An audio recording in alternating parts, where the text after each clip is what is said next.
What's up everyone, it's your FPL Thinking Cap Benji and welcome back to the channel. In this one, it's my FPL team selection for Game Week 3. It's a Saturday deadline, and in this one, we're going to be reviewing how my team went in Game Week 2. We're going to look at my team for Game Week 3, my transfer plans, and my captaincy thoughts ahead of Saturday.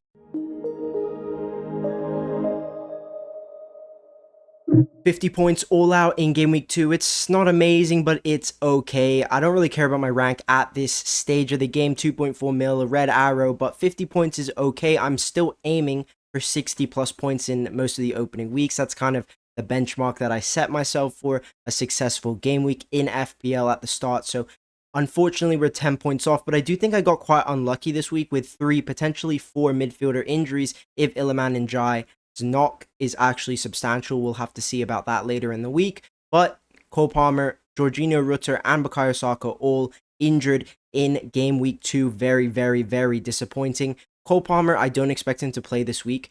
Rutter has a chance, and Bukayo Saka is definitely not playing. I do feel very unlucky with the Bukayo Saka captaincy. We had that goal in the first half. Brilliant weak foot finish into the top bins. Great finish from Saka. I was buzzing when he scored in the first half, but then he did come off after, I think, just 5 minutes in the second half. Hamstring, right? I think it was his left leg hamstring pull. He will be out for a few weeks, so he has to go. And look, we beat Salah twice in the first two. We beat him in Game Week 1 with Haaland cap. We beat him in Game Week 2 with Saka cap, but ultimately, for how bad Mo Salah's performances were, I feel like we should be up more points than just a few that we have done this week and last week. We gained, I think it was a plus 10 on him. In terms of the defense, I did say last week I was a little bit concerned with my defense, but they actually delivered the double Burnley D, smashed it, 12 points total, and then Pedro Porro off my bench, Joachim Andersen with the DEFCON points. So it was a decent week, and then Iliman Ndiaye got me a goal, which was very, very nice in the first game at Everton's new stadium. So 50 points all out. I'm not going to complain. I'm a little bit disappointed with the injuries, but let's see how we're going to deal with them and how we've dealt with them in Game Week 3. Before we get into my Game Week 3 team selection, do make sure you are subscribed to the channel if you want to see how my team is tracking. If you want all that good stuff, all that good content, make sure you subscribe, hit a like on the video as well if you're enjoying. Anyways, in defense, I'm sticking with the double Forest D against West Ham at home. Very, very good clean sheet odds. This is actually their best clean sheet odds in the first 3. So if you're thinking about selling Forest, well, I would just give them one more chance to prove themselves this week. Murillo plus sells. Then I've got Ezri Konsa, who's back from suspension against Crystal Palace at home. Palace are away in the Europa Conference League. I think they're playing in Norway on Thursday, so I am going to be starting Ezri Konsa. Villa just 1 goal conceded in the first 2, so I do think they could come out with a clean.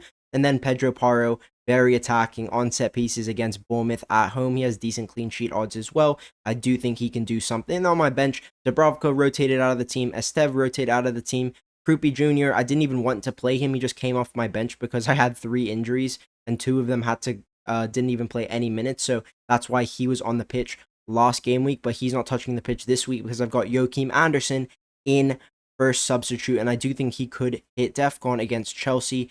Let's see how the defense does, but I'm much more confident on my defensive for this week than I was last week, so hopefully they can deliver similar amount of points that I got in my defense last week. Let's go and look in the attack. And here's how I'm lining up in the attack. I've used both of my free transfers to bring in Matheus Cunha for Bukayo Saka and Bruno Fernandes for Cole Palmer. That means I do have 3.5 million in the bank, which is a lot of money, and no free transfers left. But ultimately, Bukayo Saka is a 10 million pound asset who's not going to be playing in Game Week 3. Bruno Fernandes is Cole Palmer is a 10.5 million asset who I personally believe will not be starting in Game Week 3. In that case, I'm not benching 10.5 million. I'm not benching 10 million. It's just not happening, especially at Cole Palmer's ownership, 49%, 48%, whatever it is. There's no chance that I'm just going to leave him on my bench and have a Joachim Andersen.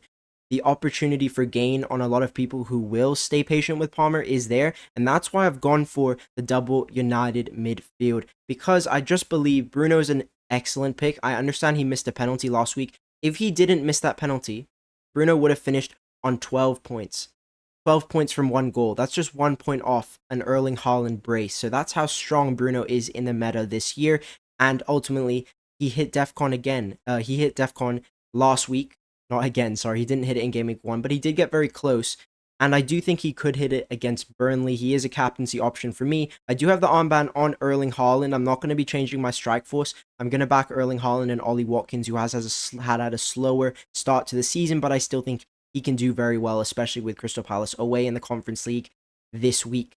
And yeah, Cunha, I've gone Cunha over Mbeumo just because I think Cunha's looked a little bit more lively. He's been better on the eye test. Whereas Mbeumo, I also think Mbeumo is the one who's likelier to be surprise rotated out of the team. I think Amorim really, really likes Cunha. He's very confident. What he offers to United is different from any other player that we have in our squad. Nobody can progress the ball at their feet like Cunha can in terms of ball carrying. Nobody can do that. He's taking a lot of shots outside the box. He's looking very active.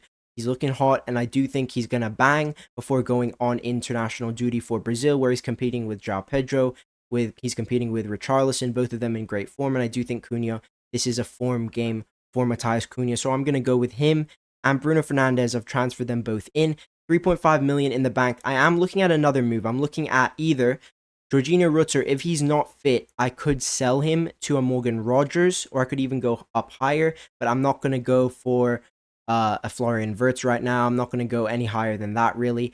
So I'm just thinking I could even do Krupi Jr. to Strand Larsen and get that squad depth, because what we've learned this week is the amount of injuries we're going to have this season is going to be more than, in my opinion, than any other season we've seen, because of the amount of teams in Europe, because we had 2 teams in the Club World Cup. It's a World Cup year as well. I think we're going to have a lot of injuries. So in my opinion, it's not that bad of an idea to take a hit, a -4, for a stronger bench, and also somebody who has a great fixture this week who works really well in my chip strategy. And I'm not going to give you all the secrets to the castle. If you want all the secrets to the castle, go check the link in the video description, Peer Pressure Plus Patreon. If you do get that, you can get all of the tips, everything from me, myself, and I, as well as FPL Cayman, FPL Stock, my podcast bros. You can get all of that information in the link down below. But anyways, I'll give you my first little hint at where I'm playing my chip. I'm playing a chip next week, and I will be free hitting in game week 4, which means if I get the 2 United assets, I free hit 4, I miss the Man City fixture, and I get Burnley at home, Chelsea at home, Brentford away, and then Sunderland at home, which is a really nice run. And then after that, I can sell them off to Arsenal investment. I can sell them off to Chelsea investment in 9 if they're doing very, very well. So I really like the United investment. I think Amorim is playing super, super attacking. 6, 7 attackers on the pitch. Ahmad, Bruno, Mbeumo, Cunha, Šeško, Dorgu, specialist left wing back. It's crazy how many attackers we have on the pitch. So I do believe we are going to score a lot of goals this season. And with these fixtures that I've selected, I do think we're going to do quite well. And that's why I've gone with a double United midfield in the place of Saka and Palmer. I will be considering that hit. I'm also considering just not taking a hit, and if Rutter doesn't play, I'll get Joachim Andersen off the bench. Maybe he can get me some DEFCON.